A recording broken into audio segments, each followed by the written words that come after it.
करते हैं और समझते हैं कि FIS-DIS पोजीशनिंग अपनी किस तरीके से कर रहे हैं। और डिम्पी भी अब हमारे साथ है। Dimpy, good morning. सबसे पहले तो FIS-DIS की पोजीशनिंग क्या है, कल से लेकर अब तक क्या कुछ उनकी पोजीशंस में बदलाव हुआ है, वो हाईलाइट करिए। ठीक है, और उससे पहले आपको सबको पहले तो देव उठानी एकादशी की बहुत बहुत शुभकामनाएं। अब आप नए नए त्यौहार आप देखेंगे, आप शादियों पर जाएंगे, आपको बहुत सारे कार्ड अब आपके घर पे आएंगे, क्योंकि अब से देव जाग गए हैं। और देव दिवाली भी होगी 3 दिन बाद, जिस दिन गुरु नानक बर्थडे होता है, फ्राइडे, उस दिन आप छुट्टी भी इंजॉय कीजिएगा मार्केट की। तो खैर, पहले अच्छी खबर के साथ ही मैं शुरुआत करना चाहता था। अब आते हैं FIs वाले नंबर्स पे, जो आपने बताया कि धीरे धीरे करके कम हो रहे हैं। देखिए सृष्टि, धीरे धीरे करके नंबर इसलिए कम हो रहे हैं क्योंकि जिस जगह पर आके खड़े हैं वहाँ पे देने और लेने के लिए बहुत कुछ नहीं है, इसलिए नंबर ऑलरेडी कम हो जाते हैं। आप देखेंगे जैसे ही FIs की होल्डिंग 20% के आसपास आएगी, FIs का जो कैश का नंबर है वो अपने आप में श्रिंक हो जाएगा। वो क्योंकि इस बड़ा नंबर अब आ ही नहीं सकता, क्योंकि ऑलरेडी वो मार्केट से एग्जिट तो करेंगे नहीं, इंडियन मार्केट में तो रहेंगे कुछ ना कुछ रख के। अब ऑलरेडी जब वो लो बेस अपना टेस्ट कर देते हैं तो वो नंबर अपने आप में छोटे हो जाते हैं, चाहे नंबर छोटे रहें चाहे बड़े रहें। लेकिन आपको ना 2-4 चीज़ें बड़ी इंपॉर्टेंट है जो FIs के पॉइंट ऑफ व्यू से मैं आपके सामने रख रहा हूँ, आप उसको देखिएगा ज़रूर। मैंने कल भी आपके सामने बात रखी थी कि FIs की होल्डिंग बढ़ना अच्छी बात है, बट रिटेल की होल्डिंग का कम होना बहुत ज़रूरी है। जब तक ये आदान और प्रदान नहीं होगा, यानी कि एक के पास माल आएगा नहीं और दूसरे का माल छूटेगा नहीं, तब तक बहुत बड़ा एक बेस तैयार हो जाए ऐसा मार्केट के अंदर कहना बड़ा मुश्किल है। कल जब 19% के आसपास की FIs की होल्डिंग थी, 66% के आसपास की रिटेल की होल्डिंग थी, 45% के आसपास की DIs की होल्डिंग थी, और पुट कॉल रेशियो 1 के नीचे था, तब भी हमने आपके सामने बात रखी थी कि ऐसी अपॉर्चुनिटीज़ को खो मत। भले आप लैब ट्रेड करो, लेकिन अब नहीं करोगे तो फिर कब करोगे? अगर 19% FIs की होल्डिंग पे नहीं करोगे तो कब करोगे? थोड़ा बदलाव हुआ, कल FIs की होल्डिंग बढ़ गई है, ये 19 से बढ़कर अभी 24% हो गई है। रिटेल की होल्डिंग में किसी तरह का कोई बदलाव नहीं। ये जो आदान और प्रदान की मैं बात बोल रहा था कि एक के हाथ से छूटे और दूसरे के हाथ में आए, वो प्रोसेस अभी भी कंप्लीट नहीं हो रही है। FIs आ रहा है और जा रहा है, ये 19 से 24, 24 से 19 एक ही दिन के अंदर हो रहा है, और घट भी रहा है और बढ़ भी रहा है।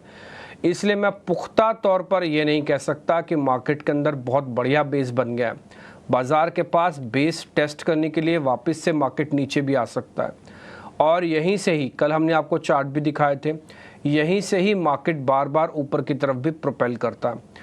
तो फिलहाल मैं FIs के इस 5% होल्डिंग्स जो बढ़ी है, 19 से 24 पड़ी हुई है, मैं इसको एक इंजॉयमेंट के तौर पर, एक पॉजिटिव तौर पर तो मानता हूँ। लेकिन अगर आप देखेंगे तो आप इसमें कुछ ज़्यादा पा नहीं पाए। आप देखो, मैंने सुबह भी शीशा को एग्जांपल के तौर पर बताया कि मैंने आपको पैसे दिए और ये कहा आप ये जाके चीज़ खरीद के ले आइए, तो चीज़ एब्सेंट थी, वहाँ पे चीज़ अवेलेबल ही नहीं थी, तो आपके पैसे किस काम के? किसी काम के नहीं, क्योंकि जो पैसे आपको दिए गए थे उससे आप वो सामान ही खरीद के नहीं ला पाए। तो ऐसे ही है कि अगर 5% FIs की होल्डिंग बढ़ जाए, और अब अगर आपके पास निफ्टी के नंबर्स ही ना जुड़े, बैंक निफ्टी के एक्स्ट्राऑर्डिनरी नंबर्स ही ना जुड़े, तो उस खरीदारी का भी क्या फ़ायदा? तो FIs की होल्डिंग जो कल 19 से 24% हुई है, बहुत अच्छी बात है कि आपके हाथ में पैसा आया, लेकिन आप सामान नहीं खरीद पाए। जो दिन भर की मूवमेंट थी वो लास्ट में जाते आते सरेंडर कर दी। इसलिए 1 से 2 दिन अभी और गुजारने होंगे आपको ये देखने में कि FIs की होल्डिंग में रिटेल कितना माल छोड़ता है। कल भी हमने देखा रिटेल ने माल छोड़ा नहीं, तो रिटेल का माल धीरे धीरे करके ऊपरी स्तर पर छूटे और FIs के हाथ में वो आ जाए, नहीं तो FIs खाली अपने आप में 5-5% स्विंग का ट्रेड करेंगे, आपको डिस्टर्बेंस होगा। इसलिए बहुत हद तक विक्स भी नहीं गिर रहा, ये भी एक बड़ी वजह है कि विक्स आप देखते हैं एकदम से शूट कर जाता है। कल भी आपने देखा होगा सृष्टि, 6% तक विक्स शूट कर गया था और लास्ट में आते आते तक पूरा गुम हो गया। ये 6% का विक्स अमूमन डेली बेसिस पर मूवमेंट नहीं देता, बट दे रहा है। दे इसलिए दे रहा है क्योंकि शैलो मार्केट है, खोखला बाजार है। FIs का आदान प्रदान किसी दूसरे के साथ नहीं हो रहा, खुद ही बेच खुद ही खरीद वाला मामला हो रहा है। तो ये पॉइंट टू बी नोटेड है। दूसरा, रिटेल की होल्डिंग में अभी भी किसी तरह का कोई चेंजेस नहीं, 66% है, और DIs की होल्डिंग में 45% के है, जस का तस है। तो मेरे को आज FIs के पॉइंट ऑफ व्यू से कुछ ज़्यादा बताने के लिए नहीं है। अभी मैं सिर्फ वेट एंड वॉच करूंगा। यस, मैं एक काम ज़रूर करूंगा, मैं छोटे मोटे एक्सपेरिमेंट ज़रूर करूँगा। मैंने कल भी किया, कल भी पैसे आए। कल पैसे इन द सेंस मतलब हमने किया नहीं, आपके सामने बात रखी और आपने कल पूरा दिन भर का मूवमेंट देखा कि निफ्टी ने जो स्विंग ट्रेड करवाया वो 24,004 का लो बनाया और कल 24,350-400 तक भी गया। कहने का मेरे मतलब है कि आपको बढ़िया ट्रेड कल मिला। ऐसे ही ट्रेड के लिए आज भी टीना सुदेश के साथ आप बने रहिएगा। अभी आपके सामने हम लेवल्स की बात भी कर देंगे, लेकिन एफआईज की होल्डिंग जो 5% बढ़ी है वो मेरे को ज़्यादा एक्साइट नहीं कर रही है। तो ये पॉइंट बस मैं आपके सामने रखना चाह रहा हूँ। तो पिछले कुछ दिनों से लगातार यही राय है कि छोटे छोटे ट्रेड करें और अगर एक्सपेरिमेंट करना है तो बड़े ट्रेड्स ना ले। लेकिन डिम्पी, इसके अलावा निफ्टी की बात करें तो कल 250 से 300 अंकों की रेंज में एक्शन दिखा, लेकिन सपाट बंद होता हुआ नजर आया। निफ्टी 24,140 के पास। क्या रणनीति आज के लिए बनानी चाहिए? आज के लिए भी आपको कोई रणनीति नहीं बनानी, जो कल वाली है वही आज ही है। जब लेवल्स में कोई चेंज नहीं होता फिर रणनीति में भी कोई चेंज नहीं होगा। चेंज इसलिए भी नहीं होगा क्योंकि जो रेजिस्टेंसेज हैं वो अपना काम कर रहे हैं, जो सपोर्ट है वो अपना काम कर रहा है। सपोर्ट क्या है? सपोर्ट है 24,000 का। 24,000 प्लस माइनस 50 पॉइंट ऊपर नीचे आप और करना चाहे तो कर सकते हैं। तो कल भी आपने अगर लो टेस्ट किया है, चेक किया होगा नंबर्स, तो 24,004 का बना, तो यानी कि 24,000 की अपनी इंपॉर्टेंस है। वैसे मैंने आपको चार्ट पे बताया था उसका कोई उस तरह से रेलिवेंस नहीं है कोई एवरेज वगैरह से, क्योंकि 2 बार वहीं से मार्केट घूमा है। कल भी उसी से जगह से घूमा और इससे पहले भी 1-2 बार उसी जगह से घूमा। तो इसलिए हम ये मान लेते हैं कि ये एक लेवल जो है एक सपोर्ट का बन गया लेवल है। ठीक है, वैसे तो अगर आप देखें तो 200 दिनों का एवरेज वो 23,400 के आसपास आके बनता है, जो यहाँ से भी करीब करीब 600 से 700 पॉइंट है।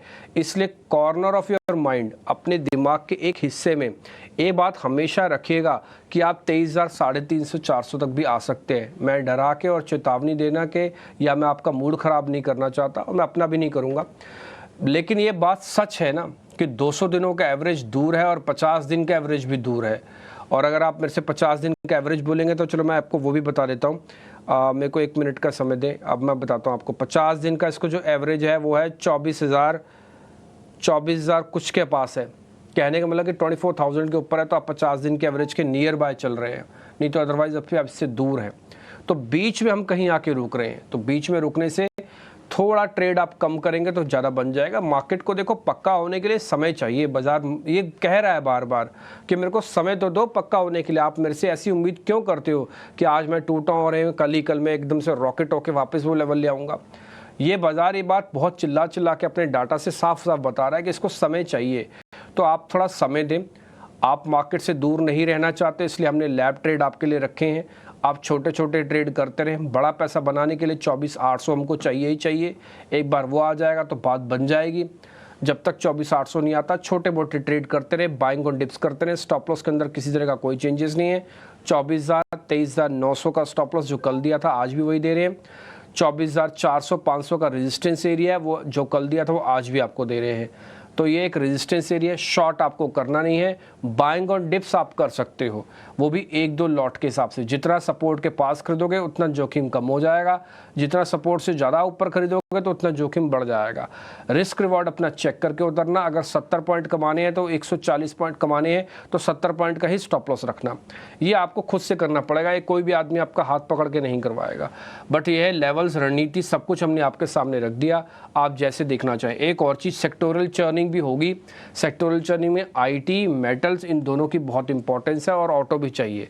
तो 2-4 सेक्टर्स अगर आपके और चल जाते हैं तो ये सेक्टोरल चर्निंग का बेनिफिट होगा। मैं एक चीज़ और क्लियर कर दूं, निफ्टी को कंप्लीट करने से पहले, निफ्टी थोड़े वीक हैंड्स में है। निफ्टी उतने स्ट्रॉन्ग हैंड्स में नहीं जितना बैंक निफ्टी स्ट्रॉन्ग हैंड्स में है। ये बात हमेशा ध्यान रखेगा। इसलिए निफ्टी की बढ़त पे हमेशा कॉशियस रहिए और निफ्टी के फॉल पे भी हमेशा कॉशियस रहिए कि कहीं ये लेवल्स ब्रेक करने तो नहीं वापस जा रहा है। कल भी आपने देखा तो पूरी जो बढ़त है वो काफ़ी हद तक खोदी थी निफ्टी ने, जबकि बैंक निफ्टी ने फिर भी 300 पॉइंट की अपनी बढ़त को मेंटेन रखा। ये बात कल हमने चार्ट के जरिए और आज आपको लेवल्स के जरिए फिर से क्लियर कर रहे हैं। चलिए, निफ्टी से ज़्यादा स्ट्रॉन्ग निफ्टी बैंक फिलहाल दिख रहा है, तो डिम्पी यही बताइए कि निफ्टी बैंक में क्या होनी चाहिए रणनीति, क्योंकि कल हमने देखा था कि 52,000 के भी पार ज़रूर निकला था निफ्टी बैंक, पर क्या आज भी वैसे ही कुछ एक्शन की उम्मीद करें और कौन से लेवल्स यहाँ पर इम्पोर्टेंट हैं? देखिए ये बात तो सच है कि बैंक निफ्टी के पास ज़्यादा स्ट्रॉन्ग कमांड है, और हमने कल आपको ये बात, जैसी HDFC बैंक थोड़ा भी ठीक हुआ तो आपने देखा वो चला, लेकिन HDFC बैंक की भी एक निजी प्रॉब्लम है जो मैं आपको चार्ट के जरिए यहीं पे क्लियर कर देता हूँ। स्क्रीन पे HDFC बैंक दिखाना, 1775 1780 के आसपास इसको बुखार सा चढ़ जाता है और वहाँ से टूट जाता है। कल का भी ऑलमोस्ट हाई 1780 के पास था, आप चेक कर लीजिए, टॉप बना हुआ है 1780 के आसपास का बना हुआ है, बाकायदा लिखा भी है 1782 का हाई। अगर आप बहुत छोटे फॉन्ट में अगर आप देखना चाहे तो बाकायदा देखिए लिखा भी होगा 1782 का हाई। तो यहीं से इसको दिक्कत होती है और वापस ही अपने डेज लो की तरफ जाने लगता है। तो आपको 2-4 पक्के शेयर्स चाहिए। इसमें कल इसका काफ़ी बड़ा योगदान था बैंक निफ्टी को ऊपर रखने में, लेकिन फिर भी आपको 1-2 शेयर्स चाहिए अभी भी, और 1-2 लेवल्स को भी ब्रेक करना होगा। बैंक निफ्टी ने कल जो 51,800 पाया उसमें उसने बहुत बड़ी अचीवमेंट तो नहीं की, एक अचीवमेंट अच्छी कर दी है। उसने 51,500 51,300 के लेयर को और स्ट्रॉन्ग कर दिया। देखो चरणबद्ध तरीके से आप आगे बढ़ते हो। अगर आप माउंटेन पे भी चढ़ते हो ना, चौकी नंबर 1, चौकी नंबर 2, चौकी नंबर 3, चौकी नंबर 4 करके आप स्टेप बाय स्टेप चढ़ते हो, ताकि 1 से 2 का आपको पूरा पता होगा इतना हम चल गए और अब हमने ये अचीव कर लिया। ऐसे बैंक निफ्टी ने किया हुआ है 51,000, 51,300, 51,500, 51,800, तो कल 800 के ऊपर बंद हुआ है, तो चौकी नंबर 3 के ऊपर जाके बंद हुआ है। तो 2 और 1 सेफ है अभी भी, तो आपके पास 500 और 300 का लेवल सेफ है। और कल अगर आपको चेक करना हो तो कल जो बैंक निफ्टी का लो था वो 51,284 के आसपास का था, यानी कि रफ में 300 पकड़ लेता हूँ, तो 51,300 का कल एक लो भी बना। तो ये एक पैनिक लो भी था जो कल के हिसाब से मार्केट वापस ऊपर लेके आया। ठीक, तो आपके पास 51,000, 51,300, 51,500 ये तीनों सपोर्ट एरिया हैं। आपको जैसे रखना है रखो। सीरीज का रख रहे हो तो 51,000 रखो, स्विंग का रख रहे हो तो 51,300 रखो, पूरे हफ्ते का इंट्राडे रखते हो तो 51,500 रखो। दोनों का टारगेट क्या होगा? 52,000 पहला टारगेट, 52,200 दूसरा टारगेट है। 52,200 रेजिस्टेंस पार होते ही मार्केट के अंदर एक नई ऊर्जा आ जाएगी। नई ऊर्जा के बाद एक और पॉइंट की ऊर्जा जो आएगी वो आएगी 52,800 के पास। ध्यान रखिएगा, 2 लेवल आपके लिए बेंचमार्किंग लेवल हैं। इसके बाद आपको मंदी के बारे में सोचना कम करना पड़ेगा। वो है 24,800 और 52,800। ये दोनों लेवल 800 के साथ जुड़े हुए हैं। जब तक ये नहीं आते तब तक आप छोटे मोटे ट्रेड करते रहें। उम्मीद करें, भगवान से प्रार्थना भी करें, अगर आप बुल हैं तो मार्केट को ज़्यादा नीचे ना जाए, आप ऊपर आते रहें। अगर आप बियर हैं तो भगवान से ये प्रार्थना करें किसी तरह का डिसिप्लिन मेंटेन रहे, रेजिस्टेंस पे मार्केट रुके, ताकि हम शॉर्ट करें, हम नीचे से पैसे बनाएं। तो ये आपको अपनी कैलकुलेशंस के अकॉर्डिंग करना है ट्रेड। फिर भी मैं बोलूँगा कि बैंक निफ्टी ज़्यादा स्ट्रॉन्ग हैंड्स में एज़ कम्पेयर टू निफ्टी। कभी भी ट्रेड करना हो तो बैंक निफ्टी के साथ पहले करना हो। कल थोड़ा बैंक निफ्टी चला तो विक्स माफ़ कीजिए, इसका PCR बढ़ गया, 86 हो गया, लेकिन अभी भी वो 1 से कम है, तो फेयर वैल्यू पे खड़ा, ऐसी कोई दिक्कत की बात है नहीं। अब आते हैं जरा शेयर्स के बैन पे। आज 5 शेयर F&O बैन के अंदर है। FIs की होल्डिंग मैंने आपको बता दिया, सारे लेवल्स बता दिए। बैंक निफ्टी के अंदर शॉर्ट्स करना नहीं है, रणनीति आपको सामने रख दी। 2 मेहमान मेरे को